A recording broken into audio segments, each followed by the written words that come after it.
Dave Chappelle was decapitated in front of us.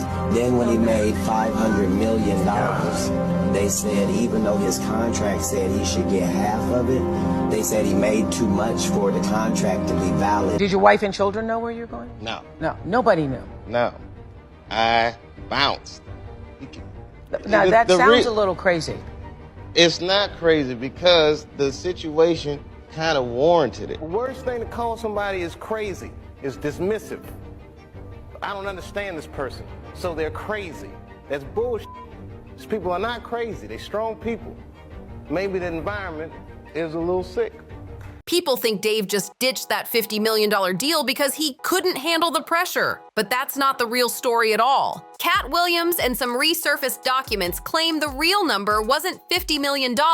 It was closer to $500 million, $500 million. That's how much Chappelle's show pulled in for Comedy Central, and word is Dave was supposed to get half. But when it came time to collect, everything flipped. Suddenly, Oprah's out here calling him paranoid on her show, and Comedy Central's team starts waving some lowball contract like they're doing him a favor. When Dave refused to play that game, they didn't just snatch his show, they tried to snatch him out of the picture. Made $500 million and they offered him 50? Yes. And he said, what do you think my fans are gonna say when they find out you offered me 10% of what I made you? And they said, your fans will believe that you're a crazy crackhead by the time you get home. Back in the early 2000s, TV wasn't anything like today. Reality shows were taking over, sitcoms were fading fast, and networks were starving for something fresh. That's when Dave stepped in with Chappelle's show. And man, it flipped the whole industry upside down. Every episode felt like a cultural earthquake. Dave was dropping truth bombs wrapped in comedy,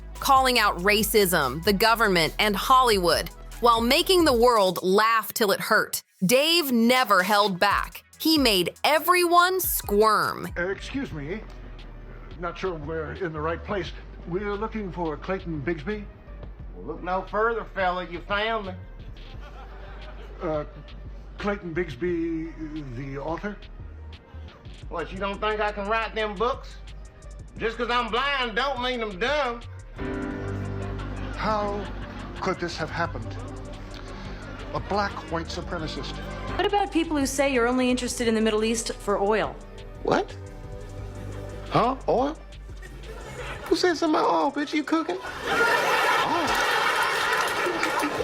Only way I open the studio up now, y'all gotta walk uptown to the Bronx and get breast milk from a Cambodian immigrant. I only drink the finest breast milks. Even the same execs signing his checks. But here's the twist. That show was a straight-up gold mine. Those Chappelle's show DVDs were flying off shelves like sneakers on drop day. Comedy Central's ratings skyrocketed overnight, and the whole network basically started orbiting around Dave's success. But while the show was raking in hundreds of millions, Dave was getting crumbs. That's when things started to get dark, because when the money got big, the rules suddenly changed.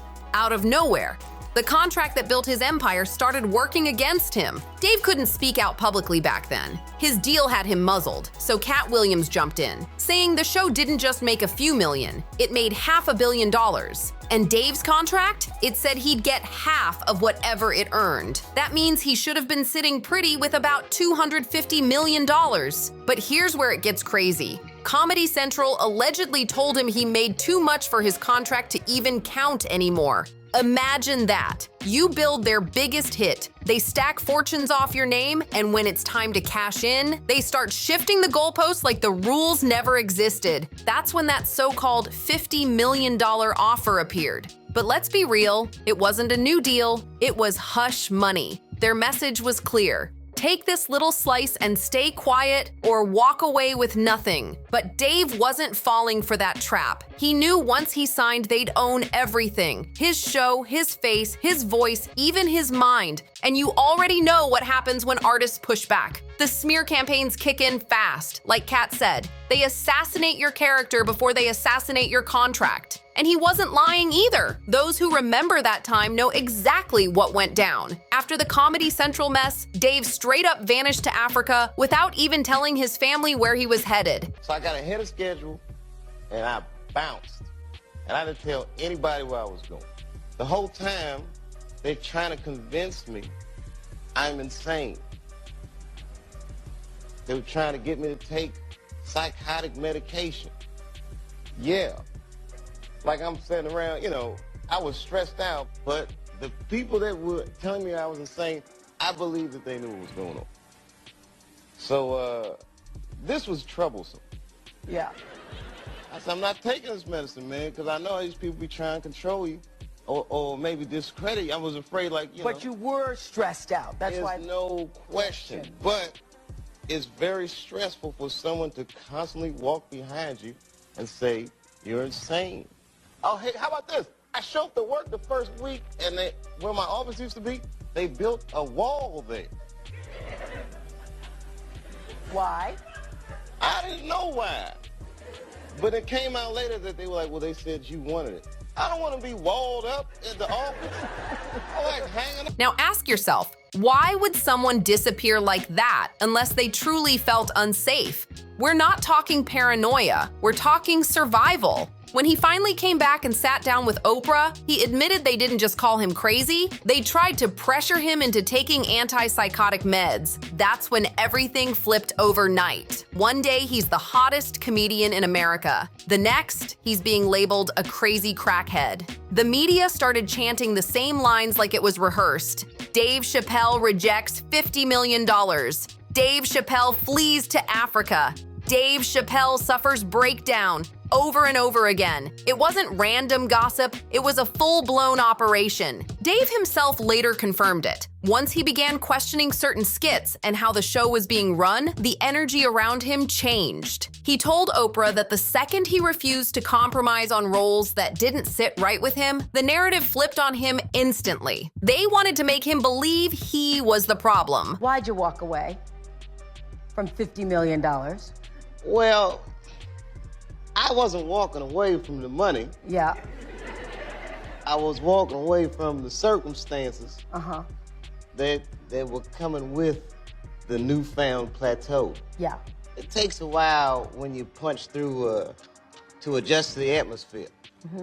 It was completely outside of my frame of reference. I've been in show business since I was 14, and I've heard the stories of what happens, and I've seen these kinds of things play out in front of me. Okay. When you say you heard the stories, what do you mean? What stories? I mean, you see before, look, Mariah Carey made a $100 million deal, and 3 months later, she's all of a sudden mysteriously crazy. Or Martin Lawrence punches through and he's waving a gun on the street screaming, they're trying to kill me. Yeah. Yeah, we hear those stories. And it always happens around the time in their career where it seems as though they're crossing over the next plateau. Yeah. Would you say you lost your mind, sort of? No.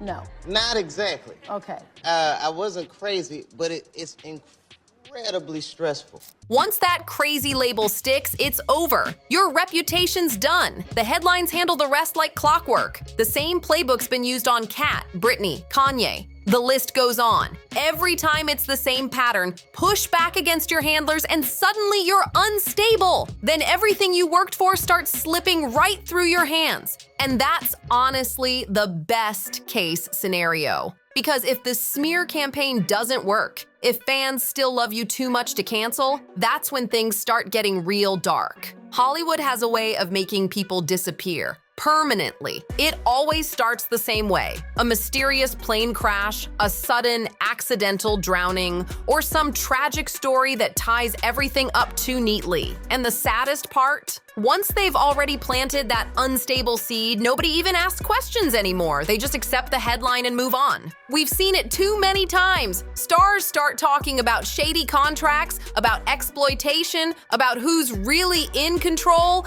and next thing you know, they're gone. So when you think about Dave and how he not only walked away from that $50 million contract, but fled all the way to another continent without even telling his wife, you know the pressure behind the scenes had to be way worse than anyone ever said. You don't vanish like that unless you truly fear for your life. The fact that Dave made it out alive is honestly a miracle. We've seen how this system moves. They smear your name, gaslight you, shove pills your way, twist your contracts, and try to strip you of everything you built. Most artists trapped in that cycle either break down or never make it back. But Dave, he refused to fold. He saw the game for what it was, called their bluff, and walked straight through the fire. And somehow, he came out the other side, rebuilt, stronger, and back in the spotlight. But here's where it gets real. A lot of fans who've been with him since the Chappelle's show days say he's not the same anymore. His comedy hits different now, more cautious, less raw.